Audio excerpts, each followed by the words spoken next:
आए हुए सभी परमात्माओं को मेरा नमस्कार।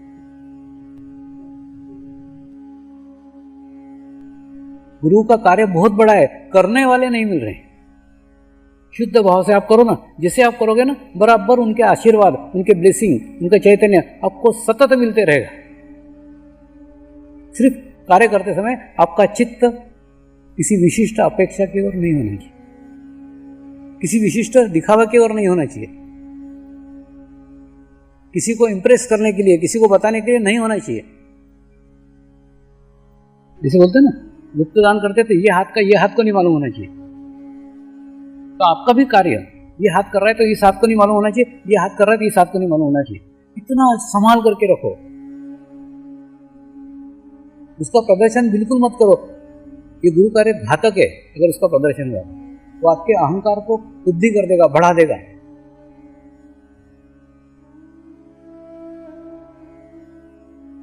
आपको गुरु कार्य करना का अवसर मिला है, सौभाग्य आपके, उसको चुपचाप करो ना। कई लोग हैं जिनको वो अवसर ही नहीं मिलता, खूब इच्छा रहती है करना चाहिए करना चाहिए करना चाहिए, अवसर नहीं मिलता। अवसर खोजना पड़ता है। और अवसर खोजने के लिए पहले शुद्ध भाव लाओ। शुद्धता, पवित्रता बिल्कुल बेस है। जब तक आत्मा पवित्र नहीं होगी, आत्मा शुद्ध नहीं होगी, कार्य घटित नहीं हो सकता। दूसरा, अपनी पेंसिल रहती है ना, एकदम छील करके एकदम शार्प करके रखो। जब भी लिखने का टाइम है, खड़खड़ खड़खड़ खड़खड़ लिखते है, क्योंकि पेंसिल शार्प थी। जब लिखने का टाइम आए तो ऐसा मत करो, नहीं पेंसिल की नुक्की टूटी हुई है, पेंसिल छिली हुई नहीं, फिर छीलते बैठे तो अवसर हाथ से चला जाए। एकदम सदैव अपने पेंसिल को शार्प रखो, अपने आप को सदैव प्रत्येक क्षण तैयार रखो। किसी भी क्षण आदेश आ गया तो तैयार मिलना चाहिए।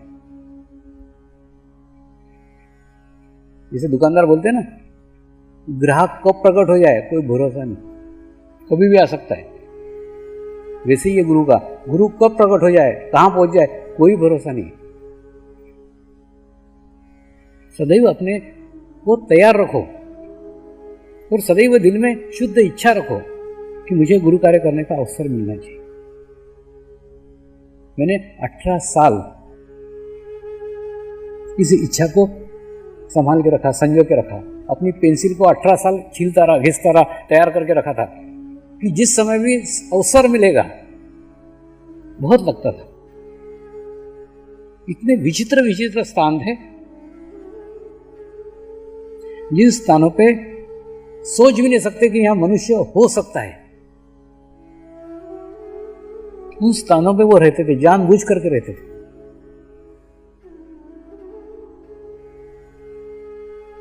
और ज्ञान का भंडार सालों से सर्कल में घूम रहा था, वहीं के वहीं, वहीं के वहीं, वहीं के वहीं, वहीं के वहीं। उसके बाहर कभी आया ही नहीं।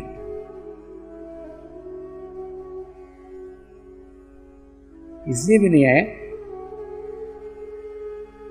कि जो लोग हिमालय जाते थे, ये सब कुछ छोड़ करके जाते थे, समाज को त्याग करके जाते थे, समाज को छोड़ करके जाते थे। इधर वापस आने का प्रश्न ही नहीं।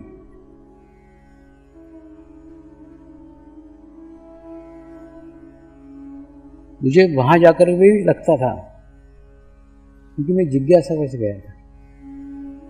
इतना ज्ञान, इतनी अनुभूतियां का भंडार पड़ा हुआ है।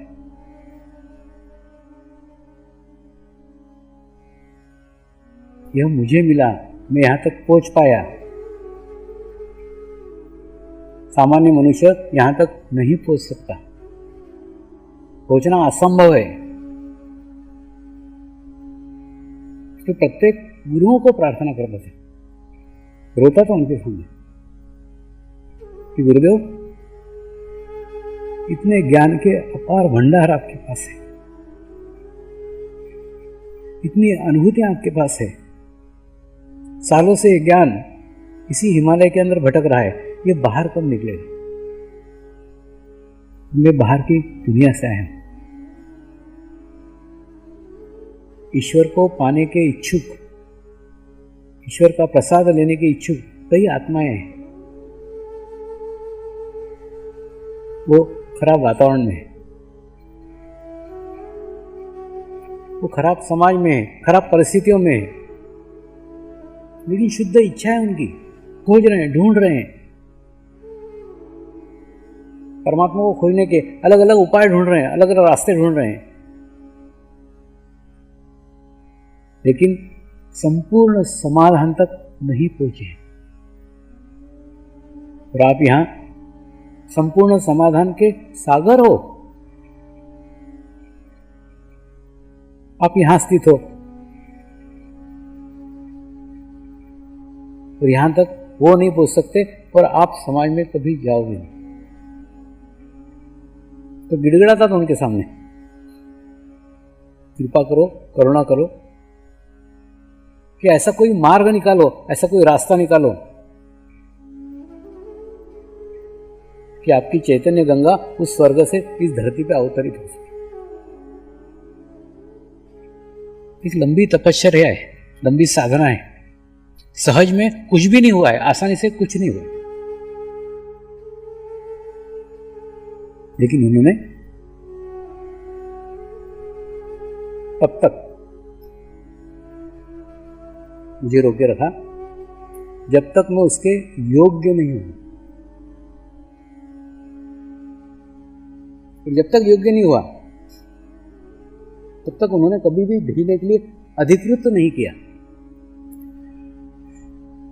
ये आध्यात्मिक क्षेत्र में अधिकृत शब्द में सारा अध्यात्म का रहस्य छुपा हुआ है।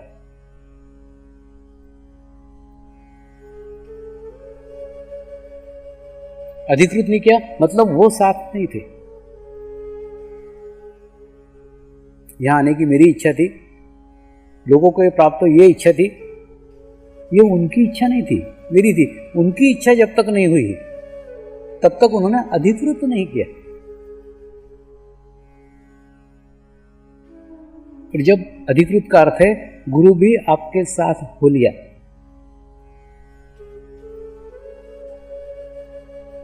और जब तक वो अधिकृत नहीं करते मैं तो एक कदम आगे नहीं रख सकता मैं।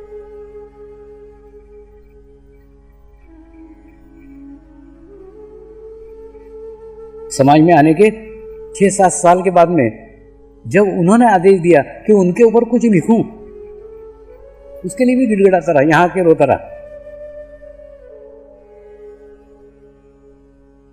गुरुदेव आपके ऊपर कुछ लिखने की परमिशन दीजिए। सारे लोग ऐसे भाग्यवान नहीं है जो आप तक पहुंच सके, लेकिन पुस्तकों के माध्यम से वो आप तक पहुंच सकते हैं। पुस्तकों के माध्यम से आप उन तक पहुंच सकते हो। मेरा उत्साह केवल पुस्तकें लिखने तक की था।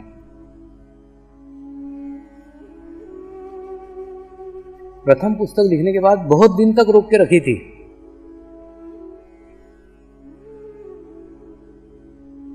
कि इस पुस्तक को बाहर देना चाहिए कि नहीं देना चाहिए, उस पुस्तक को छापना चाहिए कि नहीं छापना चाहिए।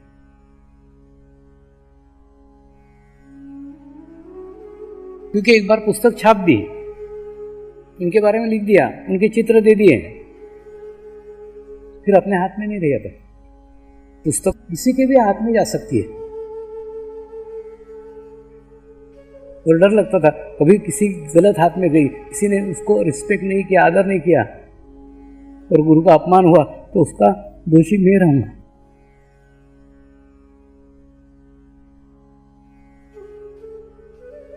तो मेरा भी लिखने तक उत्साह था, लेकिन वो छपे, लोगों तक पहुंचे, वहां गाड़ी अटक रही थी।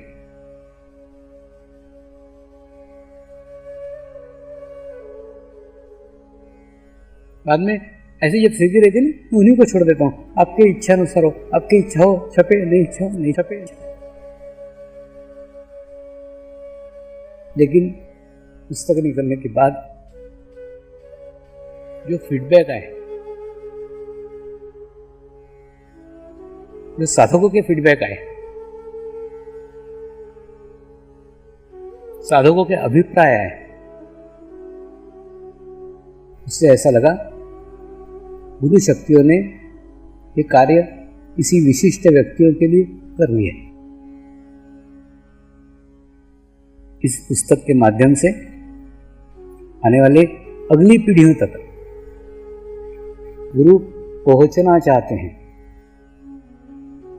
कल मैं रहूं न रहूं, लेकिन पुस्तक के माध्यम से गुरु का सतत प्रवाह अगली पीढ़ी तक पहुंचता ही रहेगा। तो इस नश्वर जीवन के जीवन काल में अगर कोई रास्ता खुलता है, कोई मार्ग बनता है, कोई पुल बनता है गुरु से अगली पीढ़ी तक, और उस पुल में एक पत्थर लगने का काम इस शरीर से होता है, तो सौभाग्य है। ये अगले पीढ़ियों तक ज्ञान गंगा पहुंचाएगा। एक बार पुस्तक को हिंदी में लिख करके मैंने मेरा कर्तव्य पूर्ण कर लिया। मेरी इच्छा है अलग अलग भाषाओं में उसका रूपांतर हो, अलग अलग भाषाओं में उसका भाषांतर हो, और इसके लिए परमिशन की कुछ आवश्यकता नहीं है। कई भाषाएं, इन भाषाओं में कई भाषांतर हो सकता है, ट्रांसलेशन हो सकता है, उसको लिखो ना। आप आपकी भाषा में लिखो, लिखने के बाद में आप भेजो, आपकी भाषा के 4 विद्वानों को दिखाया जाएगा तो बराबर ट्रांसलेट हुआ है कि नहीं हुआ है, बस। और बाद में उसको पब्लिश करने की जवाबदारी हमारी। अपना उद्देश्य आर्थिक नहीं है, अपना उद्देश्य प्रत्येक भाषा में, प्रत्येक राज्य में वो चैतन्य पहुंचना चाहिए। एक बहुत अच्छा उदाहरण डॉक्टर बासु ने किया, उसको बंगाली में ट्रांसलेट किया, बंगाली के विद्वानों को दिखाया, और जब उधर से पूर्ण ओके आया बराबर उनको छाप करके वो पुस्तकें दी गई। आज वो बंगाल में वो बांट रहे। तो उदाहरण है, ऐसे उदाहरण आप बनो ना। मैंने बताया ना, गुरु कार्य कुछ नहीं है, गुरु कार्य खूब पड़ा है, सिर्फ आपको खोजने वाली आंख होनी चाहिए। तो डॉक्टर वासु ने पूछा ना कि करूं क्या, करो। बंगाली में ट्रांसलेशन किया, तो अन्य कई भाषाओं में भी रास्ते खुल सकते हैं, मार्ग खुल सकते हैं। आप माध्यम बनो ना। चैतन्य का गंगा का अवतरण हिमालय से एक स्थान तक तो हो गया, अब यहां से प्रत्येक प्रदेश में, प्रत्येक देश में वो फैलना चाहिए। और कितनी बड़ी रिस्पॉन्सिबिलिटी, कितना बड़ा सपोर्ट आपको है। आप ट्रांसलेशन करो, छापने का कार्य हमारा है। ट्रांसलेशन करने वाले तैयार रहते हैं, लेकिन छापेगा कौन, वो कौन प्रिंटिंग करेगा, ये प्रश्न रहता है। ये प्रश्न आपके सामने नहीं है, ये समस्या आपके सामने नहीं है। आपके पास समस्या सिर्फ ट्रांसलेशन कैसा करने की। अनेकों राज्यों से साधक हैं, अनेकों राज्यों में सेंटर्स खुले हुए हैं, अनेकों देशों में सेंटर्स खुले हुए हैं। उन भाषाओं में उसका भाषांतर कीजिए और प्रयत्न कीजिए कि वो पुस्तक प्रत्येक भाषा में उपलब्ध हो। कल हम रहे ना रहे, लेकिन हमारे बाद में भी हमारा कार्य के रूप में वो जीवंत रहेगा, जिंदा रहेगा। उस ज्ञान की गंगा को प्रत्येक भाषा में पहुंचाने का है, सब जगह। लोग उस भाषा के पढ़े नहीं पढ़े, उपलब्ध होना चाहिए। ये गुरुओं का प्रसाद है। हाँ, होता है कि नहीं? किसी मंदिर से जाकर आते हैं, थोड़ा सा ही प्रसाद लाएंगे, छोटा छोटा कण, थोड़ा थोड़ा टुकड़ा, सबको बांटेंगे, सबको देंगे, क्योंकि वो प्रसाद है। तो पुस्तक की तरफ भी देखने की हमारी भावनाएं होनी चाहिए। ये गुरु प्रसाद है, इस प्रसाद को हमको प्रत्येक मनुष्य मात्र तक पहुंचाने का है। अपना जो कार्य है ना, ये सरकारी बस का कार्य है। कि नहीं, बसें 2 प्रकार की रहती है, एक सरकारी बस, एक private bus. Private bus highway चलेगी, बॉम्बे गोवा, बॉम्बे गोवा।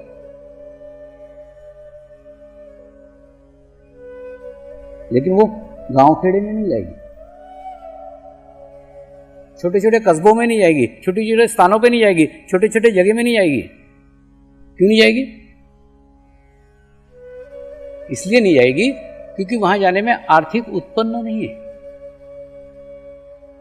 वहां डीजल का जितना खर्चा आता है उतने लोग वहां से टिकट लेके नहीं आते, वहां सवारियां नहीं है, और सवारियां नहीं है इसलिए वो वहां नहीं जा रही है।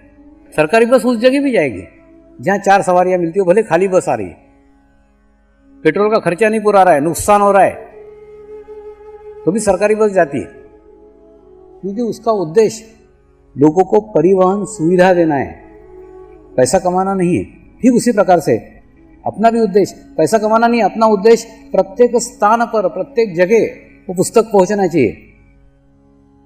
हो सकता है अपने जीवन काल में कम लोग पढ़े, बाद में पढ़ेंगे ना। एक संभावना तो हम छोड़ के जा रहे हैं उस भाषा के लिए कि उस भाषा में भी ये उपलब्ध है। तो कितनी भाषाएं हैं, कितने जगह और उसका भाषांतर हो सकता है, बहुत सारी संभावना है। मैंने बताया ना, गुरु कार्य बहुत बड़ा है, कार्य करने वाले लोग कम है, और ये कार्य खोजना पड़ेगा, ढूंढना पड़ेगा। अब आपका काम निकल कर खोजो ना, यहां मैं क्या मदद कर सकता हूं। साफ सफाई का काम सब जगह रहता है, कोई भी कार्यक्रम में जाओ, आश्रम में जाओ, स्थान पे जाओ, कहीं पे भी साफ सफाई कर सकते हो, झाड़ू पोछा कर सकते हो। ये काम तो आप कहीं भी जाके कर सकते हो। उसके लिए कोई प्लानिंग किया, मुझे काम दो आकर के बोलने की कुछ जरूरत नहीं, खुद ही करने लग जाओ ना। अच्छे लाइन से रहने का, तरीके से नमस्कार करने का, तरीके से भोजन करने जाने का करो ना, ये भी एक कार्य है। गुरु कार्य मतलब एकदम कोई पहाड़ खोदना ऐसा नहीं। गुरु कार्य मतलब सुव्यवस्था को बनाए रखना, व्यवस्था को भंग नहीं करना, अच्छी व्यवस्था रखना, अच्छे अरेंजमेंट रखना।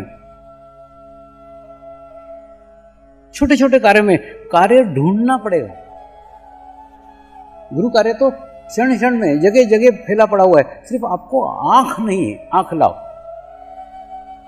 तो नहीं आंख आती, आंख बंद करके पूछो आत्मा को, मैं क्या करूं, यहां मैं क्या कर सकता हूं, मैं यहां क्या मदद कर सकता हूं। नहीं, ये सब आपको भविष्य में करना ही होगा, क्योंकि कार्य का विस्तार बहुत बड़ा है। कोई व्यवस्था इसके लिए सफल नहीं हो सकती, कोई अरेंजमेंट परिपूर्ण नहीं है, क्योंकि जिस रेशो से साधक बढ़ रहे हैं उस रेशो से व्यवस्था नहीं बढ़ रही। आप सबको व्यवस्था का एक अंग बनना पड़ेगा, आपको स्वयं को व्यवस्था बननी पड़ेगी, और आपको अगली पीढ़ी के सामने आदर्श रखना पड़ेगा। छोटे बच्चों का आपके ऊपर बड़ा चित्त है, बड़े गौर से देखते रहते हैं, उनको आप कार्यक्रम में बुलाओ मत बुलाओ, एकदम शार्प ऑब्जर्वेशन है, क्योंकि वो पूर्व जन्म के आपसे सीनियर साधक है।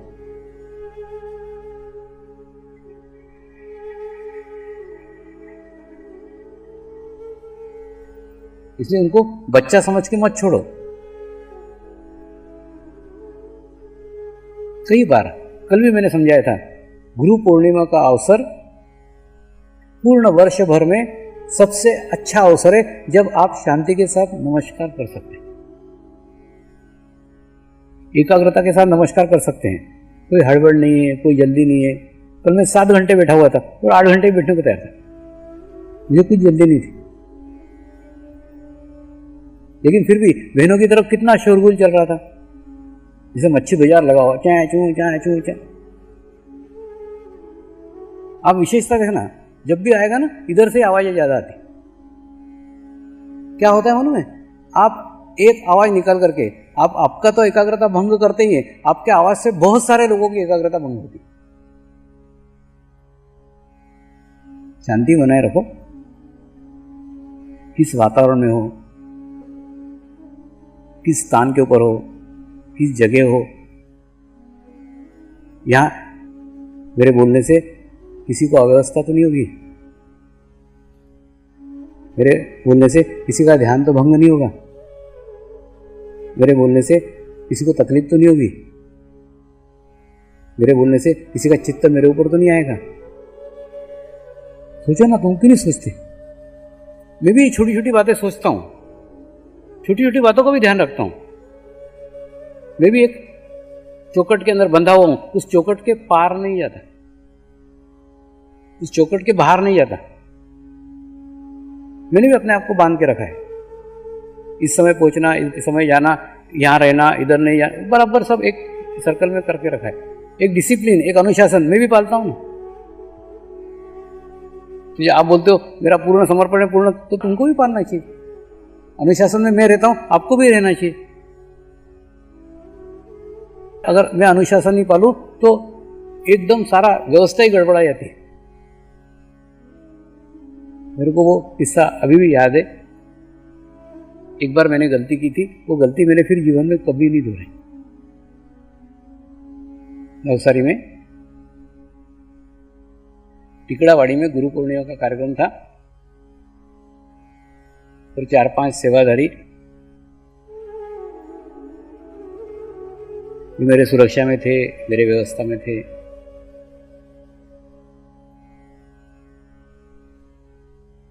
उन लोगों ने सारे कार्यक्रम हो जाने के बाद में मुझे अच्छे से खाना खिलाया और खाना खिलाने के बाद में बाहर के दरवाजे को ताला ठोक दिया कि स्वामी जी अंदर चुपचाप बैठे रहे, हम अब खाना खा के आते हैं। तो ताला ठोक करके निश्चिंत होकर के वो बेचारे खाना खाने को गए थे और खाना खा ही रहे हुए। मेरे को ये खुरापत सूची मालूम नहीं। मैंने पिछला दरवाजा खोल दिया और पिछला दरवाजा खोल करके एग्जीबिशन कैसी लगी है, स्टॉल कैसे लगे हैं, कैसा क्या चल रहा है, मिलने के लिए पहुंच गया। और जैसे ही उनको पता चला कि स्वामी जी पिछले दरवाजे से बाहर निकल करके स्टॉल पे घूम रहे हैं, तो खाना खाते खाते थाली पे से उठ करके भागे हैं। मेरे आंख में आंसू आ गए कि मेरे एक गलती के कारण इनके खाने में तकलीफ हो गई, परेशानी हो गई। खाना छोड़ करके तुरंत दौड़ के भागे एग्जीबिशन की तरफ, ये स्वामी जी कहाँ बाहर निकल गए। तो मेरे को खुद को भी, आपको कहता हूं ऐसा नहीं, मेरे को भी डिसिप्लिन में रहना पड़ता है, मेरे को भी अनुशासन में रहना। एक कदम इधर का उधर नहीं रखता। उठो बोलो उठे, बैठो बैठे। अब देखो ना ये लोग कैसे नचाते हैं मेरे को, स्वामी यहाँ से प्रस्थान करेंगे, जब तक नहीं बोलेंगे मैं प्रस्थान नहीं करूंगा। तो दुनिया को नचाने वाला इनकी उंगलियों पे नाचता है। क्यों? ये नाजुक प्रेम के संबंध है। जब तक वो प्रस्थान का नहीं बोलेंगे मैं यहां से उठ के एकदम भागता नहीं। तो एक अनुशासन में आपको कह रहा हूं ऐसा नहीं, ये जगह जगह है, सब जगह। जब मैं उसका पालन करता हूं, प्रत्येक क्षण करता हूं, प्रत्येक जगह करता हूं, क्योंकि नहीं किया तो क्या गड़बड़ हो सकती है, पूरी व्यवस्था इधर उधर हो जाएगी। ये सदैव पूरे समय टेंशन के अंदर रहते, तनाव के अंदर रहते। मैं नहीं चाहता कि वो टेंशन में रहे। एयरपोर्ट में भी आपने मेरी हालत नहीं देखी है। एयरपोर्ट से निकल करके कार में बैठने तक इतने तनाव में रहते, इतने तनाव में, एक बार घुसेड़ दिया मेरे को कार में कि वो फ्री हो गए। तो मैं भी जल्दी से जल्दी घुसने की कोशिश करता हूँ कि चलो इनको तो मुक्ति दे दो। उनको कुछ नहीं रहता है, कुछ दर्शन करे, कुछ उनका ये रहता है कि एक बार ये व्यवस्थित रूप से वो कार में घुसेड़ दिया, छुट्टी। जैसे हमारे लोग रहते हैं, बोरी लेके डाल दी तो एक बोरी जैसा मेरे को इधर का उधर फेंकते जाता हूं।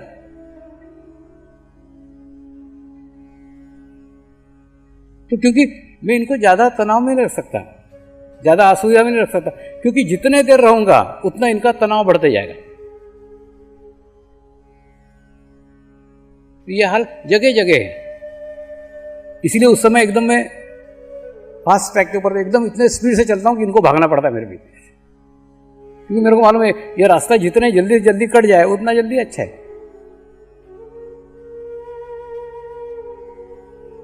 तो ये लोग मुझे स्पीड से दौड़ाते हैं, मतलब ये इतने टेंशन में रहते कि उनका टेंशन देख के मैं दौड़ने लग जाता हूँ। अब देखो, कभी देखोगे तो अभी भी उतरा गोवा के स्टेशन के ऊपर, उतर के एकदम जो भागा सीधा कार के अंदर, साधक तो देखा होगा, एकदम तीर सरीका जाता हो सीधा।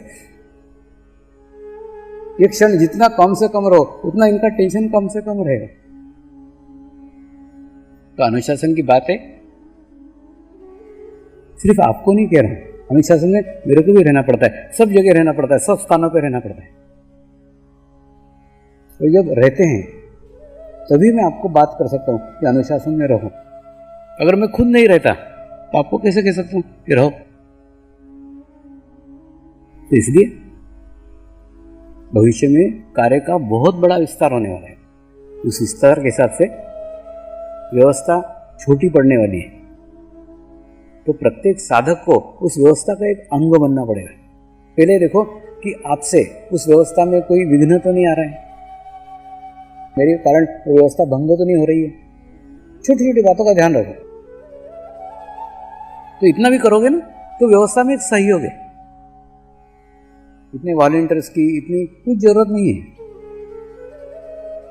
आप खुद सुव्यवस्थित रहो, अच्छे रहो, तभी ये बड़े से बड़े कार्यक्रम आयोजित हो सकते हैं। दूसरा, गुरु पूर्णिमा का अवसर साल भर में केवल एक बार आता है, साल भर में एक दिन आता है। और उस दिन मैंने बताया ना, मेरे को कोई 2 हाथ के 4 हाथ नहीं उग जाते।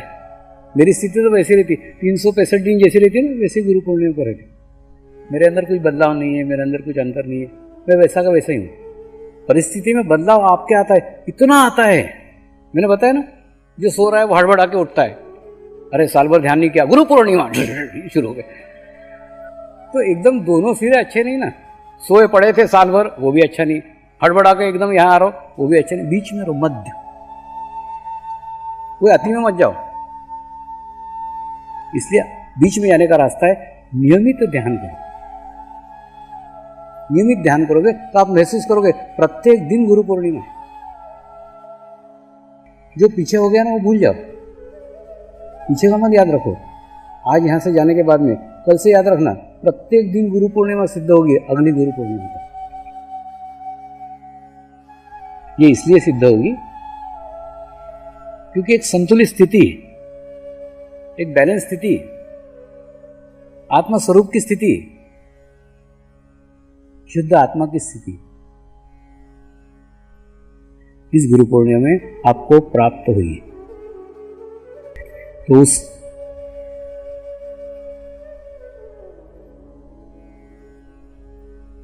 आत्मस्वरूप की स्थिति को संजो करके रखो।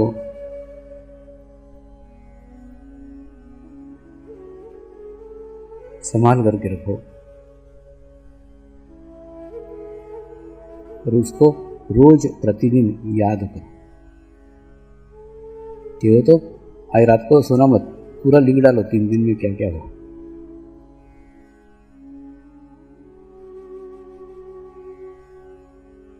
क्योंकि याद करते हैं ना तो धीरे धीरे धीरे धीरे धीरे धीरे धीरे धीरे भूलने की हमारी आदत है, मनुष्य स्वभाव है। लेकिन किसी डायरी में, किसी कॉपी में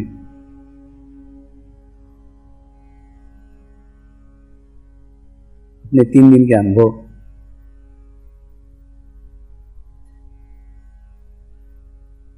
3 दिन के एक्सपीरियंस, 3 दिन की व्यवस्था, 3 दिन के स्थान, 3 दिन के व्यक्ति, 3 दिन की छोटी से छोटी घटनाएं लिख करके रखो। छोटी छोटी घटनाओं से, ये छोटे छोटे स्थानों से, ये छोटे छोटे साधकों से मिलकर गुरु पूर्णिमा बनी है। तो गुरु पूर्णिमा को अगर याद करने का है तो इन सब बातों को जोड़कर देखना हो, इन सब सुंदर यादों के मोतियों को कॉपी रूपी धागे में पिरो, कॉपी में लिखो, सब लिखो।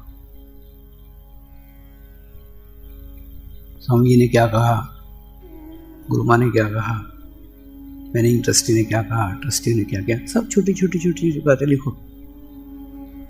ये सब गुरु पूर्णिमा के अंग है।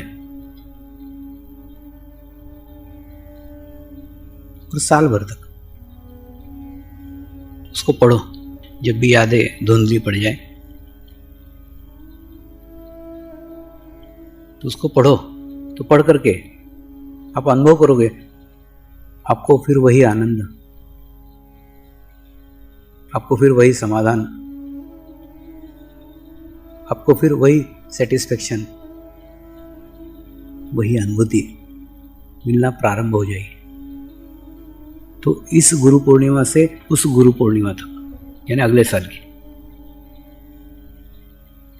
इन यादों के सहारे, यादों के साथ प्रत्येक दिन को गुरु पूर्णिमा समझो, गुरु पूर्णिमा मानो।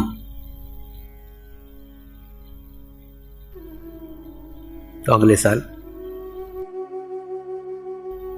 गुरु पूर्णिमा उत्सव हम अपनी जमीन पे मनाने के लिए एकत्र होने वाले हैं। तो उस स्थान के ऊपर उस गुरु पूर्णिमा का आनंद